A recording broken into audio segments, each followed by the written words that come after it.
Welcome, everyone, to another podcast of the Microsoft Unboxed pod. I'm your host today, Kareem Anderson, and I'm joined by David Allen. Hope everybody's out there doing well, having themselves a nice fall and getting ready for a little craziness next week in the United States. Yeah, we're in episode 37. We get older by the week, and we actually have quite a bit of news to hand to you guys. Hopefully, this will get you through the week. We're going to be talking about we're going to be getting into wanting to help voters here in the U.S. with the election. That's in about 3 days, I believe, 3 days. Yeah, Next Tuesday. Yes. So this is alluding to David's point about it being a crazy week for everyone. For those of you less interested in the U.S. elections, we'll also be talking about Microsoft streamlining its Xbox app UI in its latest preview. We'll be getting the details about whether or not it's a good idea. We'll also be talking about skin tones settings in Microsoft Teams being added, so it can be a little more inclusive of everybody. We'll also be talking about Microsoft and Google pointing the finger basically at each other. Microsoft is calling out Google for astroturfing. We'll give you the definition of that when we get into that story. Microsoft has also recently delayed recall. If you didn't realize, Microsoft waited to the very last minute of the very last hour, very last day that it could release recall and said, hey, guess what? Whoops, we messed up, and we'll try and get back to you later. We'll get into details on that. Yep. Microsoft pulled the Microsoft as hard as Microsoft could do. Then this week, for those of you in Microsoft world, you may have not known it because there wasn't a singular keynote event, but Apple trickled out a bunch of updates and devices. Apple brought the whole bag of apples. They did, and then they dropped them and just hoped that it fell near people enough to warrant a response. But the M4 is out. We have tons of devices with it. Apple also released Apple Intelligence earlier this week. We'll get into whether or not that made a splash. And then we'll be talking about earnings reports for a lot of different companies. Was this week Microsoft had its earnings report on Wednesday, I believe it was. And we're going to get into some of the details about how well they're doing, what investors are expecting. Intel had its earnings report as well, and they had a big loss, but are doing relatively well in spite of that. Those might sound contradictory, but I'll get into the details of that. Apple's revenue was up despite everyone expecting iPhone sales to be flat. And Google had a very big jump when it comes to its cloud platform. So, it's still in third, but it's a surprisingly strong presence in third place. I'm going to stop talking. I'm going to let my co-host jump in. David, give us the first headline, please. Yes, sir. Let's go ahead and get the politics, literally and figuratively, out of the way. If you're in the United States, we have our presidential election this Tuesday. So for anybody in the United States that is registered to vote, jump out there and give your opinion, check your ballot. And if you're interested in how the elections are going at both the national, state, and local levels, Bing has jumped in this year to make things a little easier.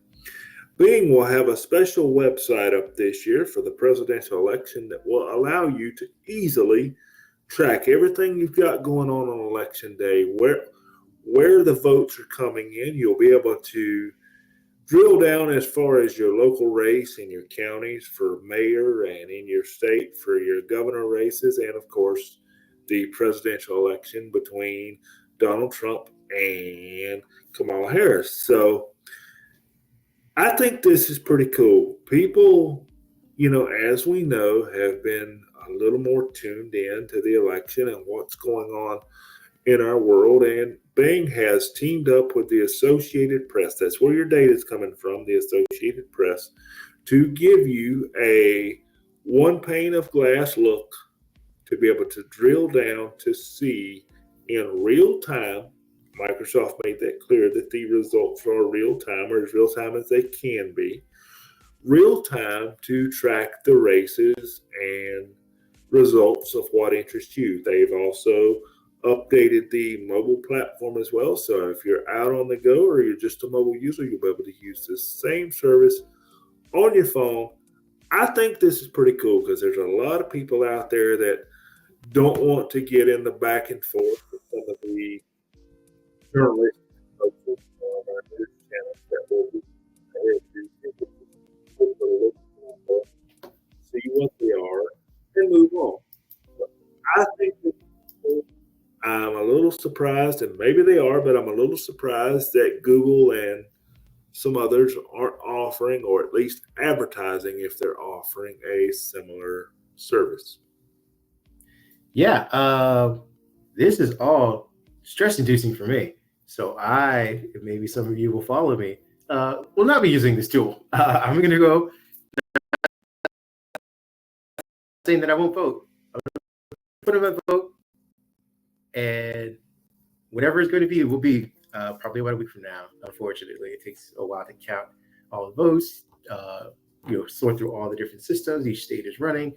But to your point, for people who are into pollsters, who are into real-time data, who want to be kept abreast of this, I think it's a very cool tool. I will also will search this weekend to see if there's anything Google's offering as far as a similar product. If Apple has something in Apple News, maybe. But it's a cool visualization. For those of you just listening, you're not able to see what we're seeing, but there are maps, there are charts, there are different diagrams that kind of give you a visualization of who gets to 270 first. That's for the Electoral College for the United States. You need to basically win that to win the presidency. The popular vote, unfortunately, is not as important as it should be. But if you are someone who is into the Electoral College, you'll be able to keep up with that as time goes on. We're going to move on to our next topic, which what you got? That is a good question. We will be talking about Microsoft calling out Google for a proxy war. Lots of big claims here, but according to, let me make sure I get her name correct. Microsoft Deputy General, Chief Vice President Rima Alaya, Alaily. So I apologize if I butchered that. Pinned a post to the company's Microsoft on the Issues blog, which calls out Google's ongoing shadow campaign to undermine the company's cloud operations in the eyes of regulators. I had written about this on our website. I don't know if we talked about it on the pod as explicitly, but Microsoft just skirted recently a full-on antitrust investigation in the EU. The investigation was brought by a group called the acronym CISPE, which stands for the Cloud Infrastructure Services Providers in Europe. It's a coalition, a group of cloud service providers who got together and said Microsoft is being unfair with the way it licenses Azure and its other cloud services platforms. We'd like the EU regulators to look into it. And they did for the past 2 years. This claim was brought 2 years by them. During this time, I believe Google also launched its own in the last 6 to 7 months, saying like, hey, we'd also like to kind of use the tailgate of this and launch or, ask that the EU also look into this. I want to say, when was this? Back this summer, maybe in July, I want to say, if I'm not mistaken, CISPE came to a resolution with Google and the EU, basically, where Microsoft would pay this group, the CISPE, for damages lost and some other concessions that they would make as far as the licensing concerned for the group that brought it forward. Now, again, they're not doing it for everybody in the EU, but at least this conglomerate of people who are part of it. And I believe Amazon is part of this group. And they said, hey, as long as you guys don't investigate us any further, here's the money, here's what we owe you, here's the damages you guys felt that you guys were entitled to based on the way we were licensing for your product. And I believe Microsoft is paying upwards of $500 million in order to do this. Because Google is not part of this organization, they get nothing from this. Now we find out, though, that Google had offered, I believe, the CISP roughly about $500 million to reject Microsoft's offer. They wanted their group to keep on with their investigation because one, it would benefit them, and two, it also obviously make Microsoft look bad. Microsoft narrowly avoided the charges of anti-competitiveness. Aaliyah claims that Google offered the members up to $500 million to reject Microsoft's concessions to get the EU Commission to file official charges of antitrust. Fortunately for Microsoft, the members of the CISP declined Google's offer and accepted the proposed resolution. It doesn't end there, though. Now, Alea is claiming that Google is back up at it again with a new vast offer to similarly back an investigation through proxies once again. She said, quote, this week an AstroTurf group organized by Google is launching. It is designed to discredit Microsoft competition authorities and policymakers and mislead the public. Google has gone to great lengths to obfuscate its involvement, funding, and control, most notably by recruiting a handful of European cloud providers to serve as the public face of a new organization. When the group launches, Google, we understand, will likely present itself as a backseat member rather than its leader. It remains to be seen what Google offered smaller companies to join, either in terms of cash or discounts. Aaliyah believes that Google's efforts are motivated by more than a thinly veiled concern for anti-competitiveness in the cloud market. Instead, she points to over 24 antitrust investigations aimed at Google regarding its business in search, advertisement, and exclusive party deals for its various operating systems as evidence that the company wants to basically muddy the waters and get the regulators off of them and turn their eyes towards Microsoft. And this seems to be one of their ways of doing it.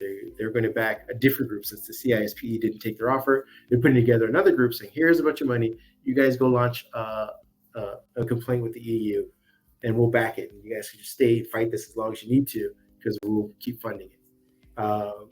Again, and she's making a lot of these claims. She says that she has spoken with people that have talked directly with Google about being part of this new coalition. So it isn't like she's just, feeling vibes. Like, I feel like they want to take us down. No, this is like her talking to people that have been reached to or contacted by Google to be part of this new thing. Now, again, but Google also has its own its own charge of anti-competitiveness in the EU. We'll see which of the two new efforts might stick with Microsoft. What are your thoughts on this? Well, my thoughts are a little more broad and maybe a little more simplistic as well, depending on your viewpoint. Cloud wars, cold wars. That's kind of the thing that I draw.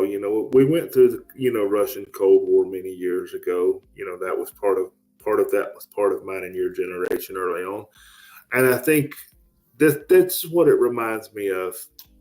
In a way, I feel like Microsoft and Google and at some point Amazon is going to join this fight as well, and there may be some other smaller players in there as well. And I think they're all going to, I go back to school. I think they're all going to throw spitballs at each other. I do. Microsoft is saying that Google is, forming these organizations and paying these organizations to, keep the fight up and just. I know it's not this simple, but just have a good product and sell it.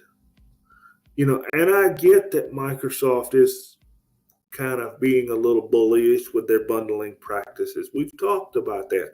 I'm okay if we want to argue with Microsoft about their bundling practices. I'm okay if we want to argue with Microsoft and say, look, you've got to sell just the cloud. Stop making it a 365 membership deal where you get this with the cloud if you do this, and if you do this, you get this too. I understand that. But eventually, there has to be a resolution to these cloud wars. The cloud is here. There will always be something for Microsoft and Google to poke at. There will always be something for Amazon to poke at. It's part of doing business. It's part of being competitive.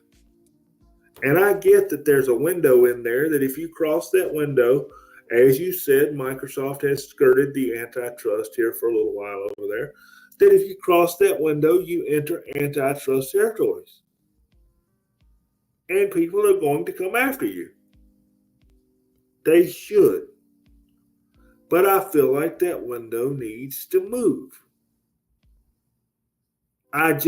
It gets old that we're spending resources every month. It feels like somebody's arguing here lately about the cloud.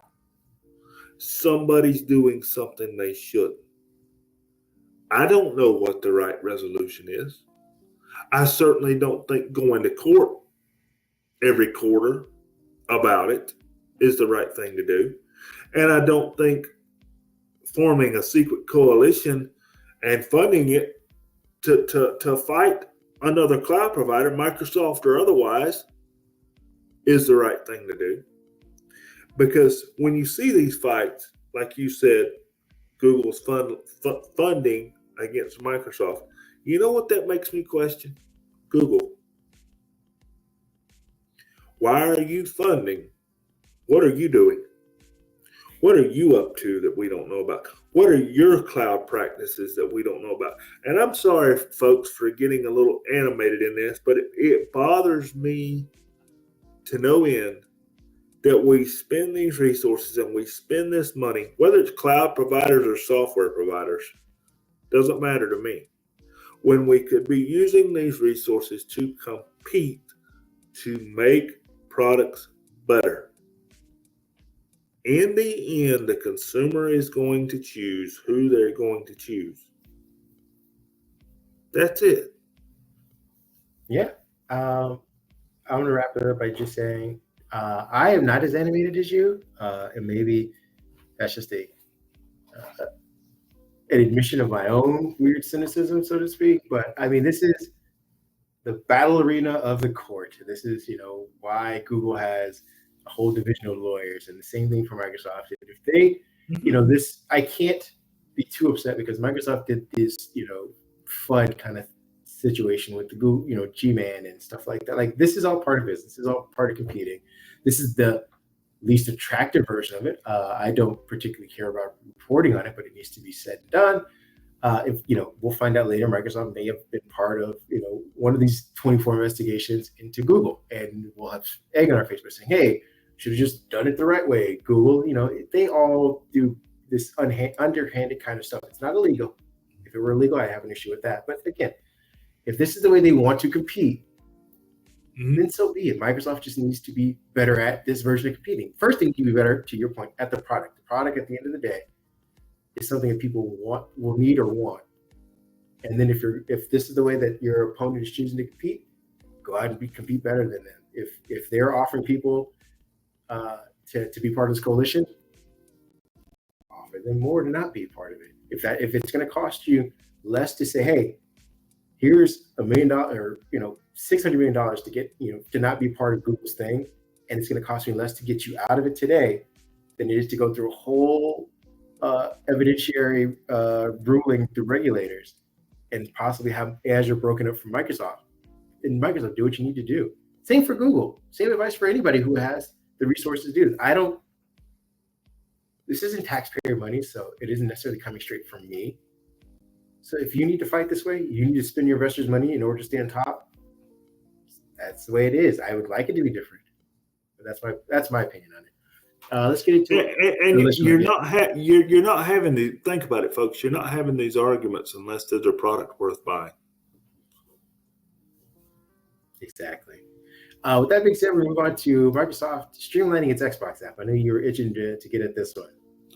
Yep, this is me here. As you folks may have figured out, I am the bigger gamer of the two of us. I think my friend on the other side would certainly agree with that. So anytime Microsoft jumps in and updates something about the Xbox, I get probably a little more excited than I used to, and probably should. But for now, Microsoft has updated the Xbox app for Windows, and have given it a major makeover in the latest preview. Basically, what we're doing, this is just for insiders right now, and I'm hoping this current version in some form will make it to final production. But long story short, Microsoft is doing what they should do. They're putting the games more prevalent in the app. I have the app myself. This is starting to remind me of two things. Just to give you folks that aren't listening or able to see, or aren't viewing, a mental picture to see this. We've all seen the Netflix dashboard. We've all seen the Hulu dashboards. We this is kind of what it reminds me of. We have prevalent games, prevalent free games. Left-hand side, navigation bar. Deals of the day, deals of the week, deals of the month. It lets you stay on top of what is important to you. It shows you what the events are, what contents are available, what's coming to Game Pass, what's leaving soon. And when my buddy wrote this up this week, but when I read what he had wrote and read about it myself, you know what it made me think of? It made me think of the Xbox store that we keep hearing is coming and going to be, finalized and going to be out there for the public. This kind of feels like maybe the app version of the store. You get things that are curated just for you. It's handheld accessible with the jump back mode for those that are familiar. You can get, if you're in the Xbox Insider program, you can take a survey, you can give Microsoft feedback, you can suggest changes. But I'm going to wrap this up and say, thank you, Microsoft, for finally giving this app the games first approach. Because when I'm playing a game or have time to play a game, I want to do just that. Sit down, click, play. I'll come back during the week or during a little, downtime and look at what you've got for sale. You're already hitting my inbox up with that anyway, anytime you're selling something. So when I turn on my PC, just let me click and play. That's it. Yeah, I don't know too much more to add to this. Just that they are very glacially moving towards a streamlined UI, and I hope that it's a streamlined UI in a single app that will hopefully be able to span across desktop and mobile. And to your point, these handhelds that we are hoping that evolve, that they start to understand the navigation on the desktop doesn't have to be as complicated.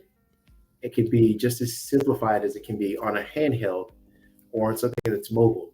And to your point, it's get them to the games first, then get them to the games that they might be interested in, and then get them to the deals versus throwing everything all at them at once and hoping that they can figure out a way to navigate it. And by the time they've looked through the deals or gone through some of the curation, they may not even want to play a game anymore because it's too hard to get back to. I'm guilty of that. Myself as well. So at least they're learning. Like I said, it feels like it's being painfully slow when all this game is saying, hey, dummy, bring some of the things that you did for the Xbox console app over to your Windows one, and you will see how the user behaviors cross over and overlap and start to work in a very cohesive way. So I'm happy for it. Microsoft keep working at it. Those of you who are insiders, please offer your feedback because this is the only way it's going to get better. Is if we have enough people saying the same thing loudly enough to them, and they can start going with their own telemetry and stumbling and fumbling with us in the process. The next thing we're going to be talking about is Apple's announcements this week. There were quite a few. You and I were actually going back and forth about them as far as whether or not the process that they chose to do it this time around was a good one. We'll get into the process right after we get through some of the specs of what they announced. We have, make sure I get it right. Basically, their M4 was the highlight of this week's announcements. It was in basically everything they announced, which included new MacBooks. The new MacBook Pro has an M4, M4 Pro, and an M4 Max chip, depending on the various configurations you get. There's a new 14-inch and 16-inch MacBook Pro with an M4 Pro and an M4 Max chip, as well as MacBook Airs that now come with, I believe, 16 gigabytes of memory standard. So every base model has that, despite Apple saying last year that, hey, 8 gigabytes is like 16 gigabytes, and you don't even need to worry about it because the way we've used, Silicon Magic wizardry. Well, I think they realized maybe we need a little bit more. They also had a Mac Mini And I believe that comes with a M4 Max chip as well, if I'm not mistaken, or an M4 Pro. It's got a slightly new design, but it's basically still another little gray box that you put underneath your monitor to kind of run all of your Mac OS powered content creation and work and stuff like that. The other big thing that they had at the very beginning of the week was the release of Apple Intelligence finally, or a handful of features from Apple Intelligence, with more to come. I believe they said in November, December. The first handful of Apple Intelligence features will be available on iOS 16, if I'm not mistaken. Mac OS, I think it's Sequoia is the one they're on now, and iPad OS as well. You'll be able to play with system-wide writing tools. Siri's going to get a bump in its intelligence. Photos gets some of the features, again, that we discussed when we went over our WWDC conference coverage, and even the iPhone release. Mail's getting all of the goodies that Gmail and Outlook have had for a couple months now. Notifications will be getting an update. We'll be able to include similar prioritized capabilities via notification summaries on the lock screen with the new focus feature. Audio recording, transcribing, summarizations. Again, these seem to be standard for most AI, so you'll be able to, in your Notes app, get some AI features to kind of summarize, organize those notes specifically. The phone app can now record, transcribe, and summarize audio, so you'll be able to, if you're having an argument with a loved one or a spouse, you can be like, "Hey, no, I have it exactly what you said. Not a paraphrase. You literally said this during the argument. Here it is, transcribed." And that might get you to more arguments. So maybe not even try that, but at least have it for your records. If you just need to, comfort yourself in the corner saying, "I know I was right. She was wrong." I said so. Yeah, again, quietly to yourself. Don't bring it up in the argument. Apple also highlighted the second wave, like I said, the second wave of Apple Intelligence features coming in December, like Image Playground, some new writing tools, the ChatGPT full integration and visual intelligence will integrate with the camera app, I believe, in December. There are some people who have been playing around with these things online, so you can go check out the various YouTube channels to see what their opinions are before you potentially upgrade if you want to, if you're cautious in that aspect. What are your thoughts on that before I move into the way they kind of release this information?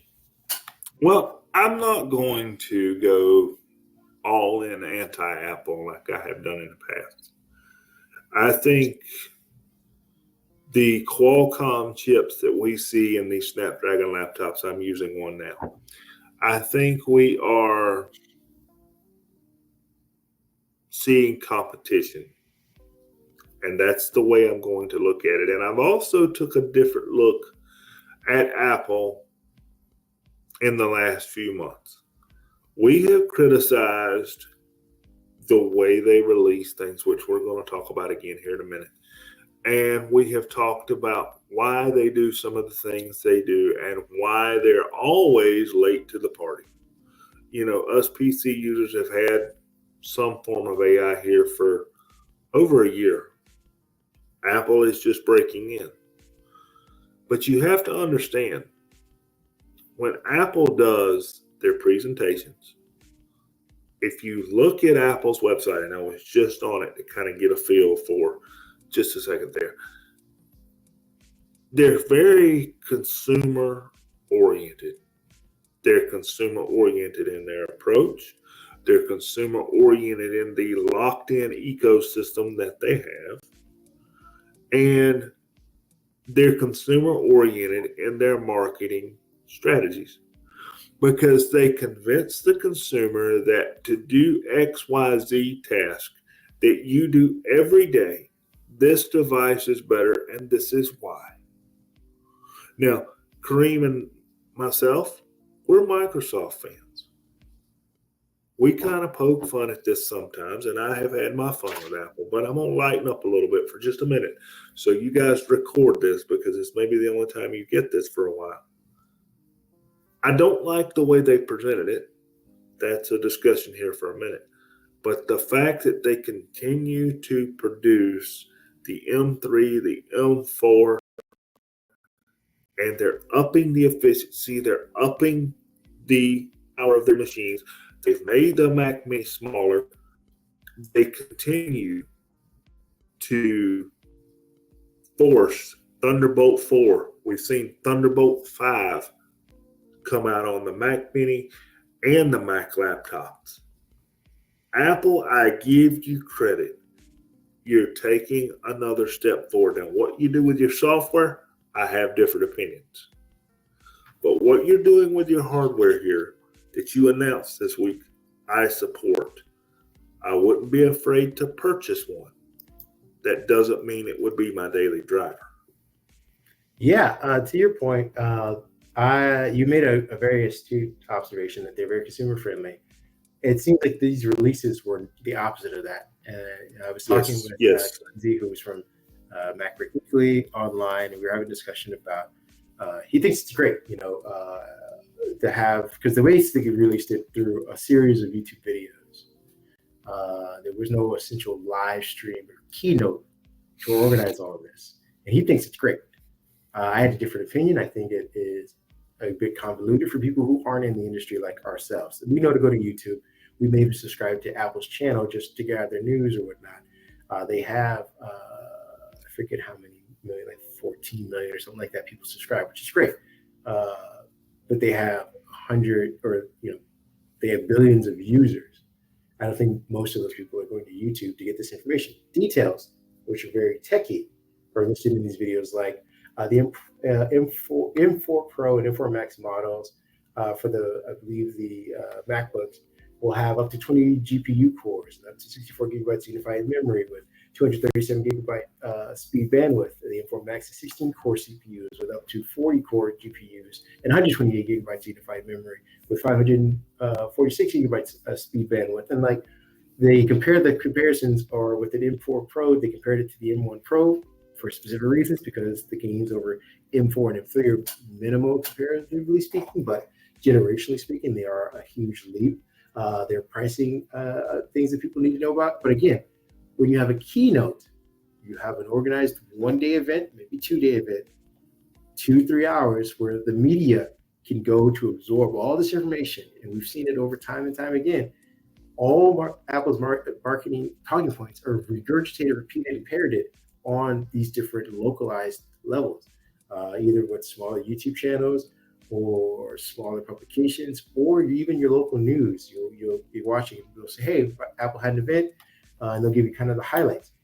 When they do it this YouTube way, where it's, hey, it's just a random series of videos, none of them are tied to an event. So unless your algorithm shows them to you in an orderly fashion, like, hey, here's the M4 MacBook Pro announcements from Tuesday, here's the Apple Intelligence announcement from Monday, like, you're just going to go on YouTube and be like, hey, 2 months ago, they spat out a video about Apple Intelligence. Is that new? Should I update? Should I have updated 2 months ago? Like, how does that work? Or, heaven forbid that you're even more normal than that. It's like, hey, I didn't even see this for like a whole year. I never came across it. No one talked about it really. I didn't state, I'm not subscribed to The Verge or Mac, what is it, Apple, one of the Apple, various Apple websites. I just happened to have friends who maybe talk about it, and even they were talking about it because there was so much random information just kind of thrown out. I think this does a disservice to their marketing team in the fact that they're just going to have to do it more. They have to put more TV commercials out to kind of express, hey, here's all the cool new things you can do with the MacBook or the Mac Mini with this new M4 chip and processor, which means, again, it's kind of like doubling the reference. Like, we made a video showing what you can do, but no one saw the video. So now we can make a TV ad to kind of reference the video that we just talked about, what all things you could do. Well, beforehand, all you do was you have Tim Cook on stage, spit out the talking points, and then everybody else picked up the talking points and did all the marketing for us. They started saying it, and then it just became part of the general lexicon. Like, hey, I know that the M4 chip is out there. I know to go to the store and ask for the M4 chip when I go to upgrade. The M4 is the thing in the back of my mind versus, not having it. So that's just my discussion on that. I'm glad, to the tech side of everything, I'm glad people in the Apple ecosystem have these new devices. They seem pretty powerful. They come in a bunch of very new colors for the, I believe the, what is it? What is the Mac? The iMac was the colored one. Yeah, so there's the 27-inch version of that. They didn't increase. There's only a 24. That's a 24. complaint. I apologize. Because I have this same complaint, and a couple other podcasters have the same complaint. You want to do an iMac, you want to say it's the most powerful all-in-one. Why are you sticking me with just a 24-inch variant? That is a valid question. Now, it does support 8K out, but still, you're going to have to spend that money to get a suitable screen to put next to that iMac. And Apple users tend to like their aesthetics. That's why, Apple makes these in different colors. They have figured out that's what their, consumers like. So if you're going to give me 8K out and all that good stuff, then how about at least giving me one model with the screen, all in one, 27 inches. I've got an old 27 inch, it's old, an old 27 inch 5K iMac sitting in an office down the hall. Just give me that back. Thinner bezels, updated screen, put the M series chip in there of your choice, and let me buy it. Period. That is the last word, ladies and gentlemen. Our Apple marketing guy, David, has his last word. We're going to move on to Teams. We had some information about Teams this week. Let me tell people about that. Yes, what we got with Teams this week, I am a big fan of here, and I'm hoping I just didn't get disconnected. Nope, I didn't. Okay, sorry about that, folks. Teams did a bit of an overhaul this week. It's kind of a two-part story. We're talking about they're going to change the way the chats are done, and we're going to introduce something, similar to channels, and that's on our website. You can check it out. Reminds me of Slack. For your Slack users out there, I'm a Slack user as well as a team user. Kind of reminds me of Slack. So I guess Microsoft is going to take the approach of trying to put things in channels, or as one other content creator says, take the teams out of Teams. I don't take it that far, but okay. To make Teams more inclusive, Microsoft has introduced skin tones. Now, I'm a big fan of making everything more inclusive because we're doing these things online every day. We're having meetings, and people kind of get their personalities into their avatars, and the personalities kind of flow over into the office environment. Now, Kareem and myself, I think we still use the default Teams, and we haven't changed a thing. We're just plain ordinary guys, I guess. But you will be able to go into the appearance and accessibility menu under settings in Teams, and you'll be able to pick your skin tone right there. You have you've got 6 different ones to choose from so far, and you can change that on the fly by right-clicking in your message or clicking on your avatar in your message and changing it just for that conversation. Now, to be clear, when you change your avatar, it carries over to all things Teams. So if you're on the web, you're getting that skin tone adjustment. If you're on your mobile, Apple, or Android, you're getting that skin tone adjustment. It carries over in your meetings as well. I will say this. I didn't know you could do stuff like, with avatars and whatnot. I think my Teams install is still the default for what, we use it for. I haven't really delved into customizing an avatar, but I think this is pretty cool. I can see this, especially in larger companies, kind of making people more cohesive, because people are going to come in. They might not change the skin tone of that avatar every day. But they may change the look of their avatar every day. So I'm a fan of what's going on. It kind of fits making things, as I said, all inclusive and bringing people in. Good job on this one, Microsoft. Yeah, I'm just like you. I have the default Simpsons yellow emoji skin tones, but I will be exploring the other shades to better represent myself, I suppose, when I'm in chat. With that being said, we're going to move on to Microsoft and basically the top industry earnings reports that we felt we should report on. There was some stuff about AMD. They're doing well. It just seems like everybody's up this quarter versus last quarter, where a lot of companies kind of stumbled on what they thought were going to be, flat revenue projections. Again, we'll start with Microsoft. And they are basically proving that AI is profitable for them to a certain extent. What we have is, let me get all the numbers ready for everybody. Microsoft's earnings, the company, I believe, reported 61.9 billion in revenue and 21.9 billion in net income, with it looks like an increase of about 70% in just revenue generated and about a 20% increase in net profitability for them. And per usual, Microsoft's cloud revenue was one of the major driving forces for the company, which represented about a 23% increase year over year in its revenue earnings. Microsoft's other businesses sectors saw significant growth, despite, again, what we would have thought traditionally would have been kind of a flatter quarter going into the holiday season. But I believe revenues in productivity and business processes was about 19.6 billion, with an increase of about 12%. When you compare it year over year. Office Commercial saw an increase of about 13% in their generated revenue.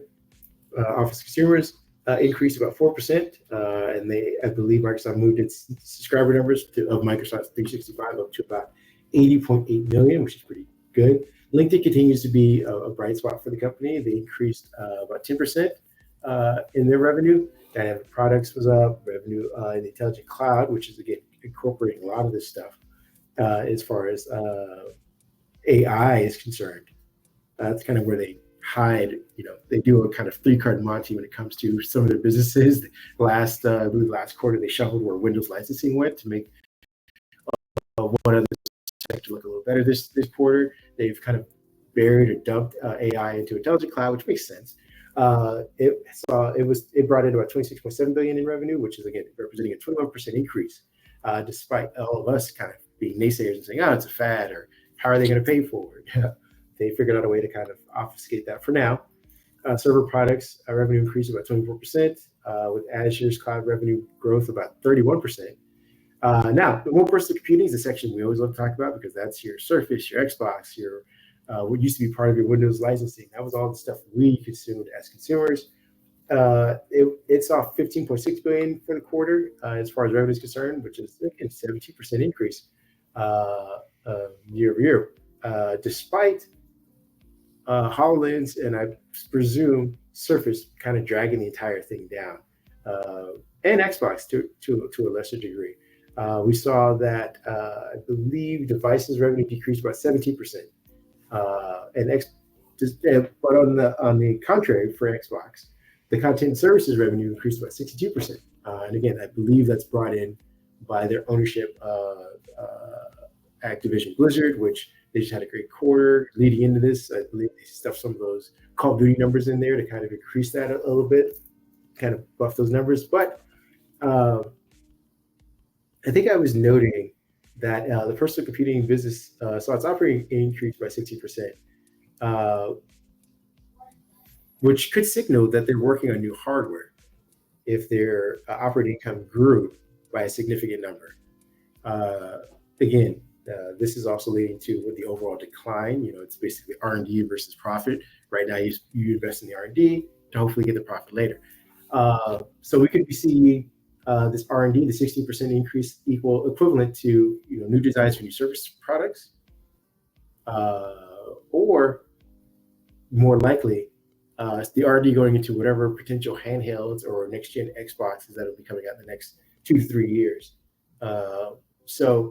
And then, they also have to mark down the shuttering of the HoloLens business in general.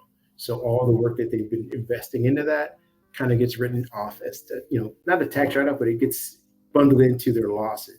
And since they're no longer producing anything that will gain any kind of relevant revenue or income, it becomes a loss for them. So again, we just recently know that they got rid of the whole program. It's a skeleton crew working on the IVAS program for the military. But other than that, all that would have been HoloLens 3 is put on the books as a write-down.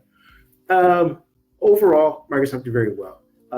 At the end of their earnings call, though, their shares did slip a little bit because Microsoft was warning that they will have flat, if not potential slight decrease in the upcoming quarter. Again, that's the holiday quarter, which you'd think would be great for them, because they're going to get out more devices, to get out more Xbox. They're saying, hey, none of that's going to happen for us this time around. What are your thoughts on Microsoft before we jump into everybody else? Microsoft is where I expected them to be. Copilot is strong, stronger than I expected. So that kind of lets us know that maybe some consumers are paying for it, but I think most of your subscribers are up in the business sector and even in the enterprise sector, and they're using it when they're developing their models, which also plays into Azure and the specific tools that Microsoft has over there for developing your AI. So, it's all funnels together up in the cloud infrastructure area. So I expect the cloud numbers to be high. What surprised me were some of the consumer numbers. Also worried me a little bit. You mentioned that Surface could be dragging down those consumer numbers a little bit. Does that tell us that the Snapdragon PCs aren't selling well? I'm afraid it may, because we have heard rumblings from other makers that Snapdragon PCs aren't selling as well as we anticipated.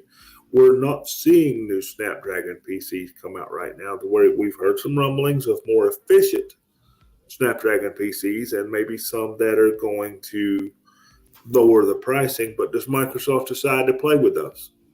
Does some of this R&D mean that correct me if I'm wrong here, but Intel is Lunar Lake that are the new efficient chips?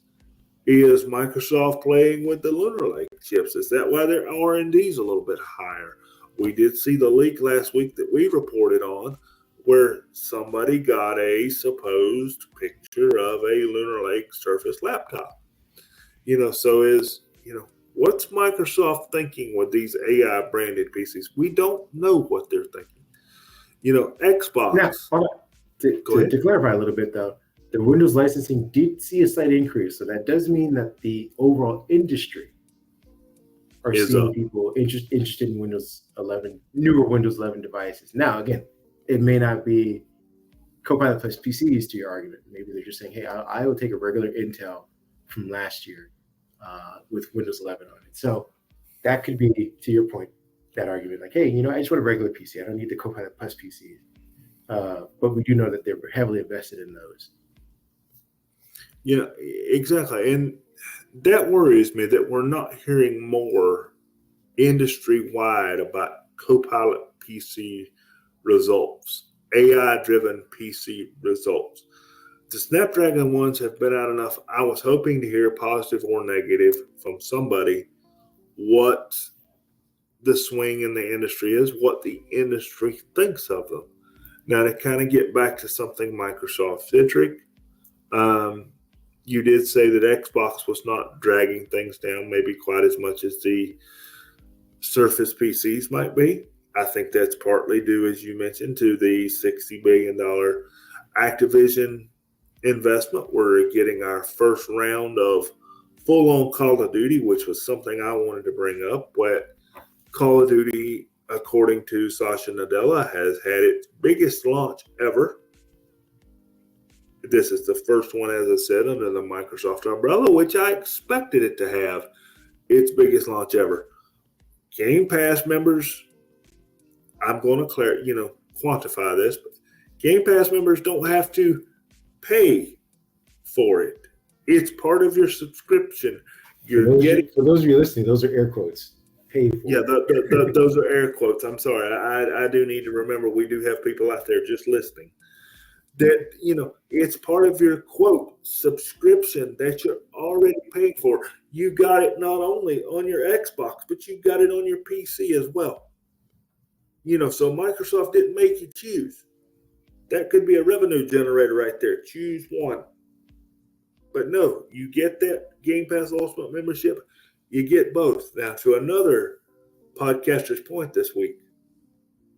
Last year, that Call of Duty investment was $70 a piece. It wasn't on Game Pass yet. You still had to buy your copy, $70. For me, $140. I bought a copy for Xbox, bought a copy for PC. $140. Okay. So let's talk about this for a minute. Everybody got it for their Game Pass Ultimate subscription. What Microsoft is hoping for is you become a year-long Game Pass Ultimate subscriber to continue to play Call of Duty. Now, I'm nailing in on Call of Duty here. To continue to play Call of Duty. Because let's do a little math. You got $20 a month times 12 months. They're hoping the Call of Duty player will pay $240 because you're going to get on Xbox to play the multiplayer portion anyway. So Microsoft would rather get $240 out of you per year than get the one-time hit of $70. So numbers look good now. Ask me this question next quarter and the next quarter. Let me see those Xbox numbers. Did people, and this is kind of where Microsoft can drive Activision. We need the better Call of Duty. We need to listen to our players because Microsoft's goal is to keep you locked into that subscription, playing that title. So each month you're on auto pay and they just hit the button, get their money, get their money, get their money. So maybe for the folks that say Call of Duty, the initial reviews I have seen have been pretty decent. Some have said this is the best Black Ops yet. I haven't put enough time into it yet to make a decision. But this may be where the Call of Duty players get their better game because Microsoft can push and say, look, Game Pass subscriptions are telling us what we need to know about this title. Go do this. So I hope this stays positive for Microsoft. Yeah, I don't have much on the game front. I just wanted to mention that a lot of companies, Google included, Intel, everyone else who have relied heavily on AI, are starting to get some pretty intense investor questions during the investor calls about return on investment, stuff like that. And I believe, like I said, what ended up happening was Microsoft baked a really decent cake and added a lot of fancy frosting on top of it for investors. Now the investors are saying, all right, well, can I do without the fancy icing? And Microsoft saying, hey, stick with us. It'll all work out in the end. So you have the AI investments on top of some really solid earnings calls for people. And it kind of boosted everyone over the top. We'll see going into a flat quarter, going into next year, how investors start to say, hey, we need to start pulling out of this. Microsoft, I believe I even wrote about this. Microsoft has racked up $108 billion in loans for leases for data centers they haven't even touched ground on yet. That's how much they've asked investors to give them money. $108 billion worth of the company's investor portfolio is just tied up in loans alone that they won't be able to start paying for anywhere near next year because they are so bought in on AI and that they're saying that the demand is there. We have crunched the numbers. We know that if we have this amount of data centers, we'll be able to produce this amount of AI that will then generate this amount of return for you guys. That's all theoretical, though. When I need money in my investor account to invest in something else new that comes out next year, and you tell me that $108 billion of it's tied up in a loan for a data center that has yet to be built, that will take years to finish and be up and running and figure out ways for cooling and all this other stuff. That's a big ask. And again, I'm not saying that there are a ton of short-term investors. These guys are in it for the long haul. I believe that they believe in Microsoft as well. But I just want to throw that out there. There's also Microsoft wanting to take over 3 Mile Island as well, which I believe was in Pennsylvania, if I'm not mistaken, a plant that melted down. They're doing it because they want to be able to control their own electrical output because, again, running these large language models requires a ton of electricity. And they want to be able to basically get it up and running and then just purchase all of that exclusively for themselves. That'll be one way that they can kind of edge out competition from companies like Google or Salesforce, anyone else who's running models that require a lot of electricity for their sources. because they'll have to figure out ways to get their own or share in a pool of other people who are creating AI. Microsoft will have their own nuclear power plant. Hopefully, we'll melt down around this time. But you should just keep that in mind when we go over some of these other numbers. We'll go over them quickly because we have one other topic that we need to kind of really get into. We have Intel up next. Intel didn't do as well as everybody else. Maybe I should do everyone else first who did well because it's easy to go over. Apple's revenues are up 66% to about $95 billion in revenue for the quarter. And again, they're going into the holiday season where they typically do better anyway, so this is good for them. Their net income, though, fell by 56%, while revenue increased by 6%.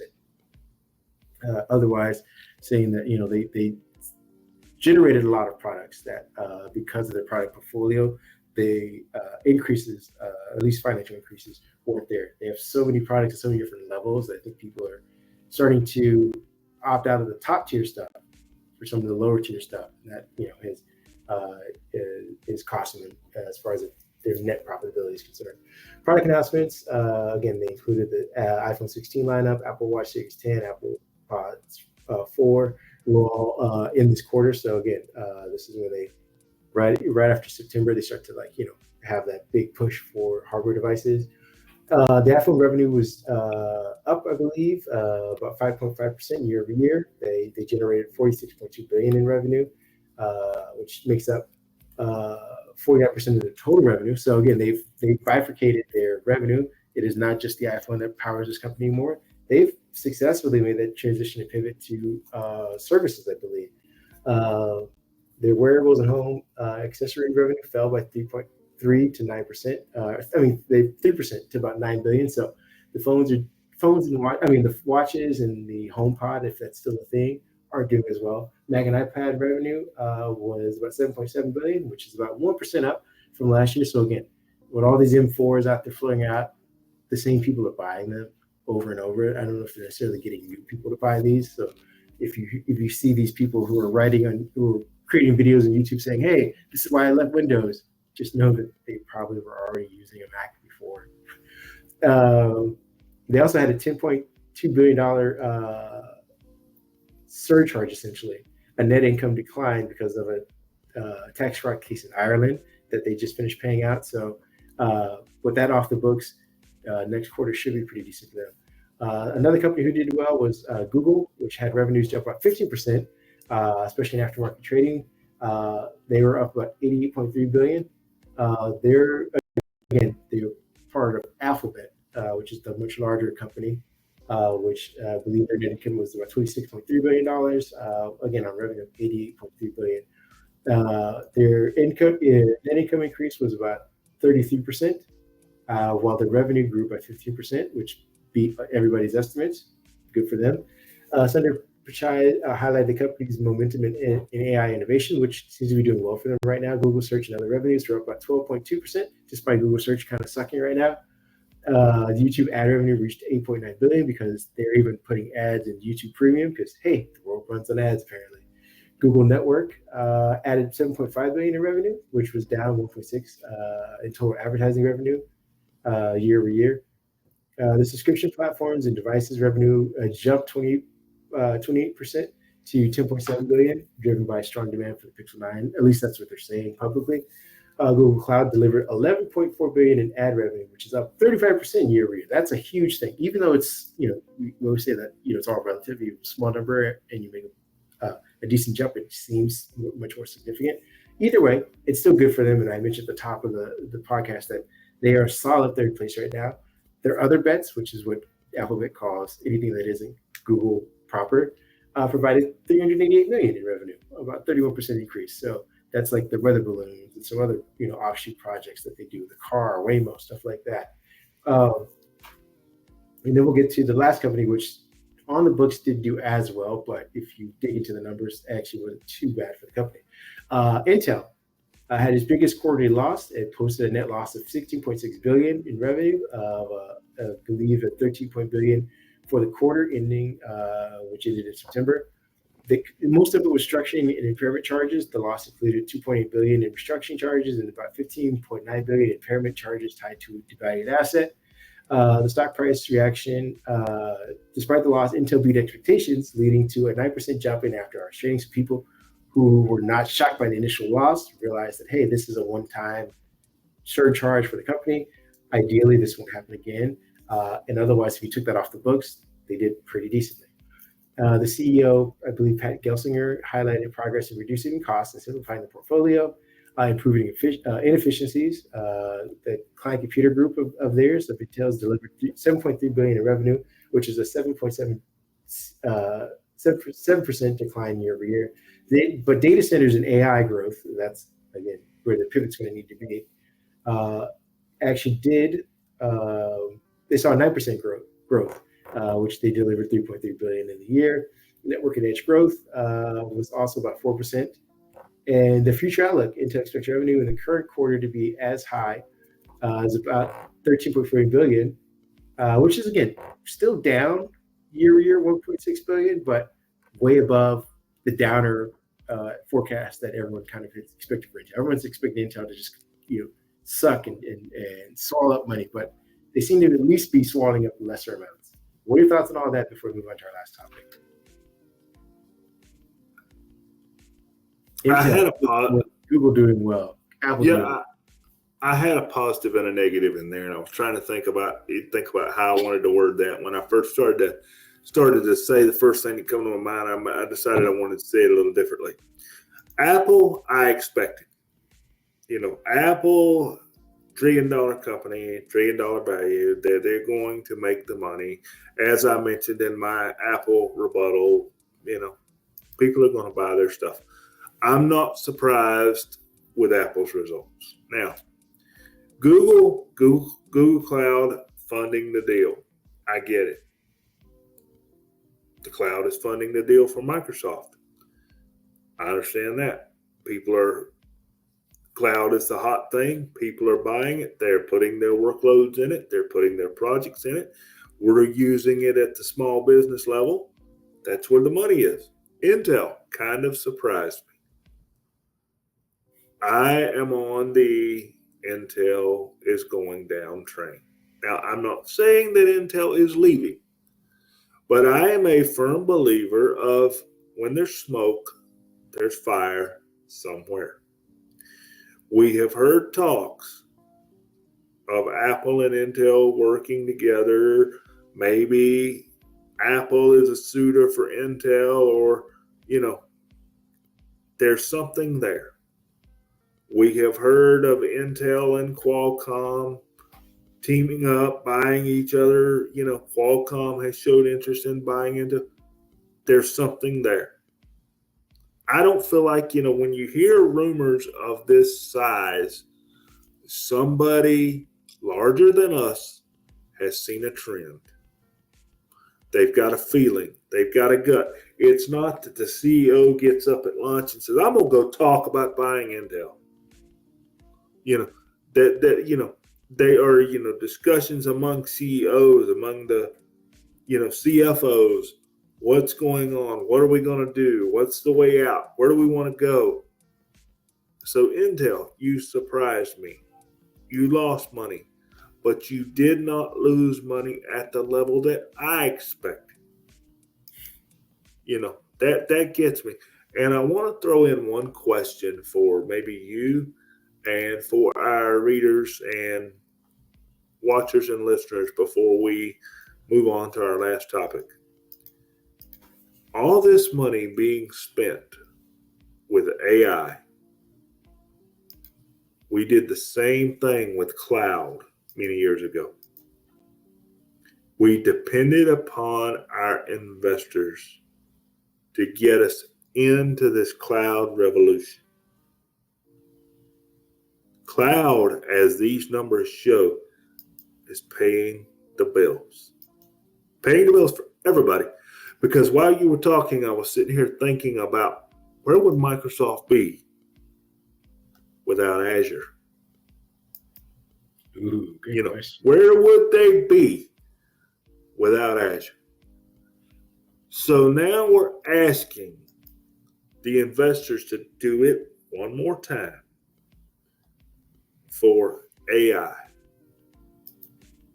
I don't know how far the investors are willing to go with AI, but somebody out there's got a master plan.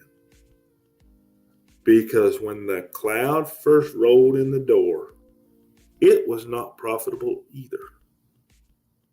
You had to convince people to buy into it, that putting their office network rack that they can touch, that they can get somebody to work on.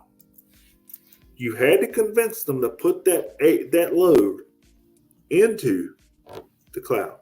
Microsoft is doing it well. Google's numbers, doing it well. We didn't mention Amazon's numbers. I need to look those up. I want to know where They actually did pretty well. They did well this quarter as well.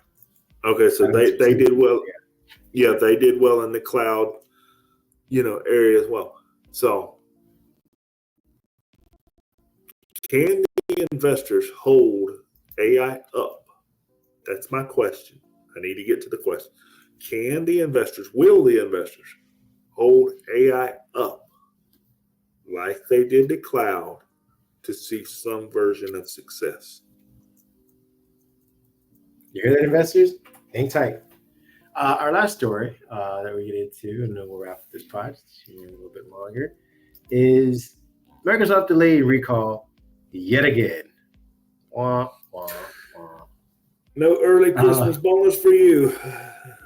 No. And at this rate, they may not even get it out by the end of 2024, even though they're saying that they are.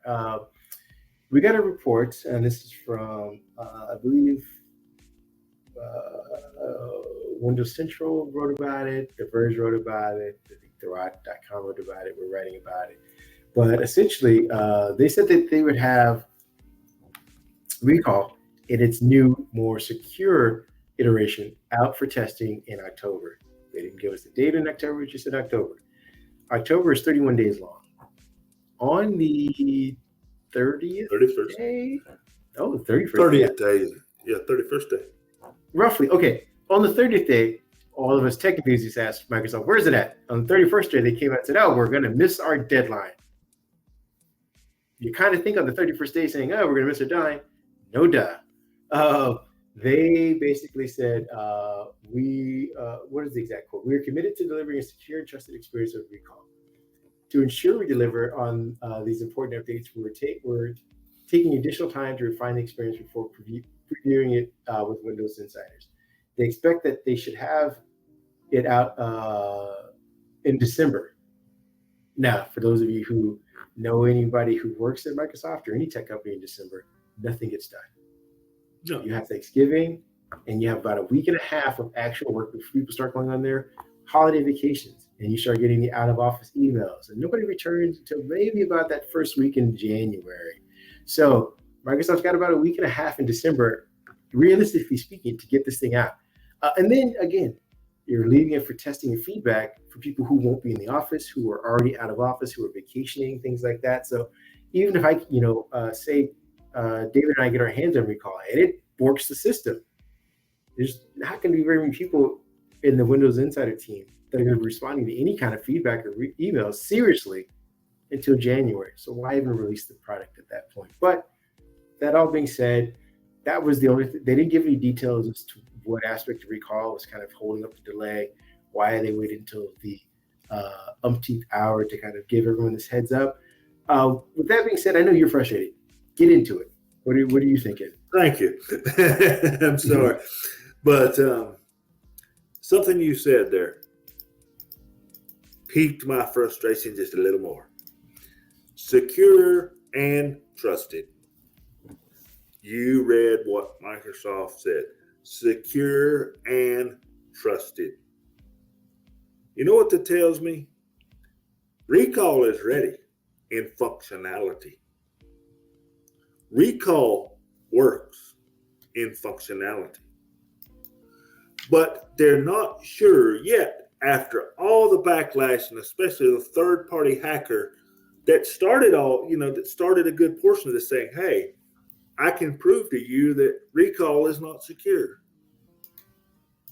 If you'll pull it back and work on it, I'll keep my mouth closed. And that's what they did. They, once they got enough evidence that this was an issue, they pulled it back. Here we are. And that kind of leads me to my next point. Do we need recall? Do we want recall? Now, we had a good discussion off mic before we started this. It helps people, I'm going to say it, become more lazy. Technology is something we depend on. And I'm not going to say it as hard as I did offline. But technology is something we depend on. If it makes us more lazy, we want the feature. You should be able to say, hey, recall, when did I pay my Netflix bill?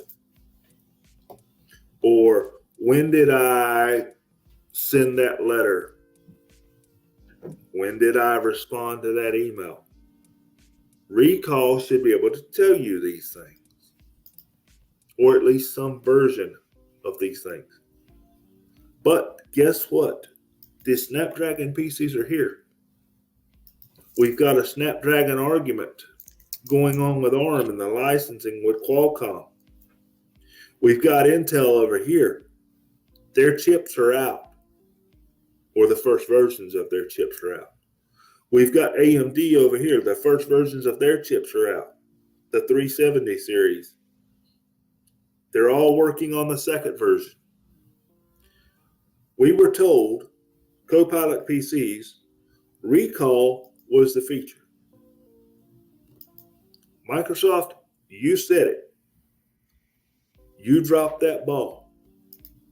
Everything has carried on about recall, without recall. I've not heard one person mention, man, I can't wait for recall to get here. I'm just not seeing, and there's another side to this argument, I'm just not seeing recall being something in the forefront that people even care about anymore. To Apple's credit, Apple, you get credit twice in one podcast. Whoa. Apple has not even mentioned having a recall-like feature. And I'm sure they could easily do it. I don't know that this feature is as important as us, Kareem, myself, and other journalists, have made it out to be. It feels like now it's just another Windows feature. It has no importance to me. It has no star power to me. It's just a feature. I'll either get it and make great use of it, or I won't. I don't see it changing my experience. I think you're right. It is just another Windows feature. I think we're a bit downer because we wanted this, and it seems like it was figuratively taken away from us. So we're a little bitter about it, knee-jerk. I feel like we're the child that had a piece of candy took away. Mom, you said I could have that candy, and you took it away. I think you're very much correct in that aspect. And in that perspective, I totally agree with you. I think to your broader point, though, it is something that people don't really care about right now. One, because it's not being marketed, because it's not available. And two, it's hard to get people excited about specific features that aren't tied to big operating system releases. So, we went through this whole Microsoft redesign, Microsoft Store. You can tell people, hey, go to Microsoft Store, it's better. They're going to be like, I don't care. But if you tell them, hey, Windows 12 has a new Microsoft experience, they're like, oh, Windows 12, that must mean a whole bunch of different things have changed. I'm ready to go play around with all these things.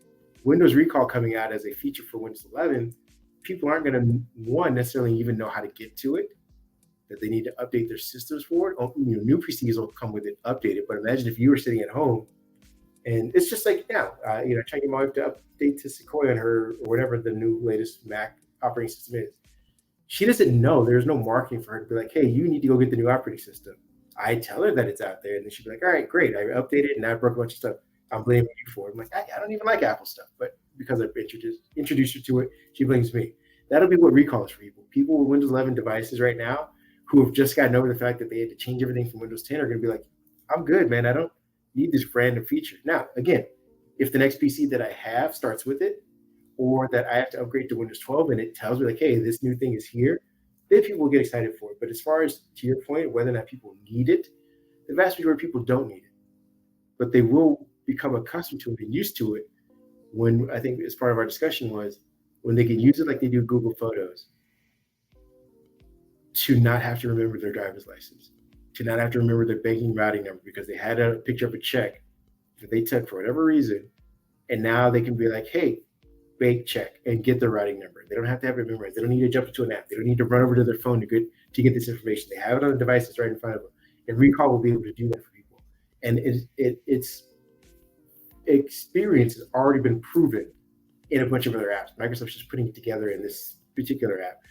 People taking screenshots, people using the information from screenshots for other things like that. These are things that Recall is going to be able to do.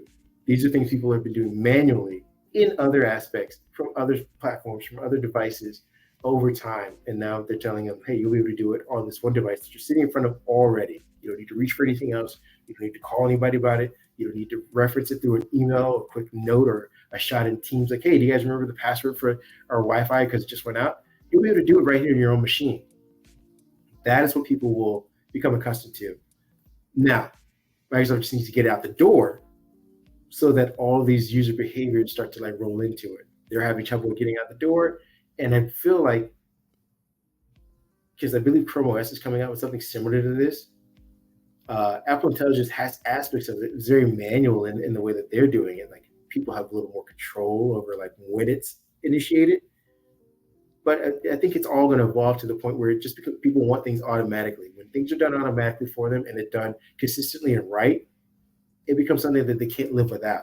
When it's something that's automatic that they have to fix and tweak and keep working at, like Siri, Google Assistant, like that, it becomes a problem and a process that they only go to for specific reasons. That's the difference in whether or not Microsoft achieves that.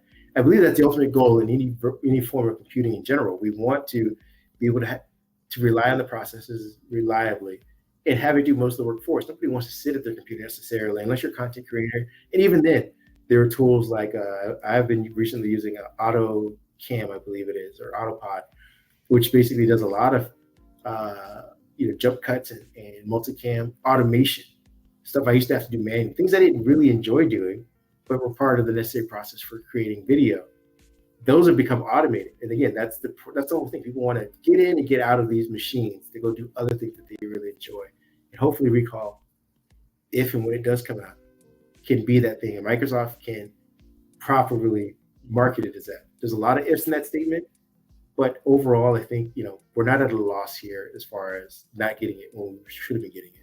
Microsoft's at a loss for not getting the time to test it though, because again, you have to remember, whenever they do get out to people, there's still going to be a lengthy testing process. Like you're not going to get it out in December and then announce in February, like, hey, all right, we're done testing it. It's all secure. It's safe. It only took us a month and a half. We're probably not going to hear about, after they release it to testers until again in build. Maybe they'll release it after build, saying, all right, we spent about 5 months testing this thing, and all of the, would-be nefarious actors or, white hat hackers found all the things that we still missed, and we were able to patch those up over the past 5 months. Now we're ready to get out to you guys. So what they're doing is they're playing with time. The longer it takes for them to get out, the longer it takes for us to test it, the longer it takes for them to release it, and the shorter it is for their competitors to then produce something, and then this become old news. That's the threat that they run against.